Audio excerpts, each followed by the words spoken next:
Welcome to Tacloban City. Tara, samahan niyo ako mamasyal sa Tacloban City.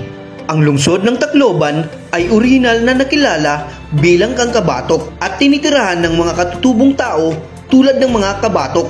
Ang pangalan ay naging Tarakluban at kalaunan ay Tacloban na tumutukoy sa gawain ng mga lokal na gumagamit ng bitag na kawayan para manghuli ng pagkaing dagat. Noong ikalawang digmaang pandaigdig, ang Tacloban ay sinakop ng mga pwersang Hapones mula 1942 hanggang 1944. Tara at puntahan naman natin ang iba't ibang historical places ng Tacloban. Tara at samahan nyo akong pasyalan ang isa sa historical place dito sa Tacloban City, ang Santo Niño Shrine. Tara!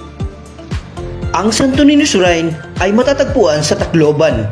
Ito ay tinayo mula 1979 hanggang 1981 ni dating unang ginang at asawa ni Pangulong Ferdinand Marcos, si Imelda Marcos. Ang shrine ay nagsilbi ring palasyo noong panahon ng panunungkulan ng dating Pangulong Marcos.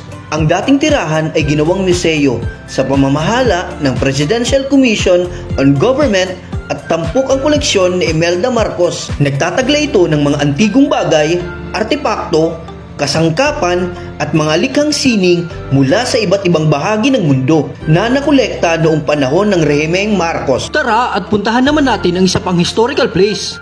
Welcome to the Old Capitol of Leyte.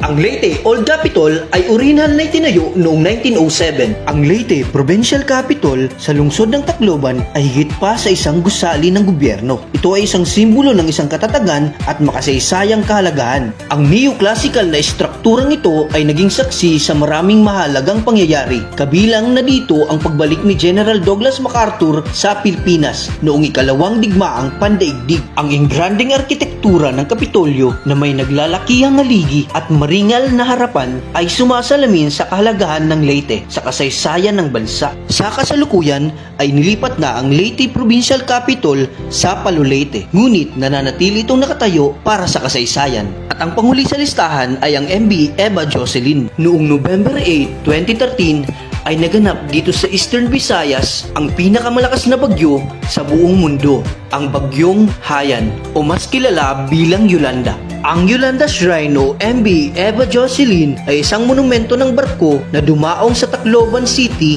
dulot ng bagyong Yolanda. Tumama ito sa gitnang bahagi ng Pilipinas noong November 8, 2013. Ang pangalan ng MV Eva Jocelyn ay pinagsama sa Yolanda pagkatapos ng sakuna. Sa kasalukuyan ay isa na itong destinasyon ng mga turista kapag pumupunta sila ng Tacloban. Salamat sa pagsama sa pamamasyal dito sa Tacloban. Hanggang dito na lang.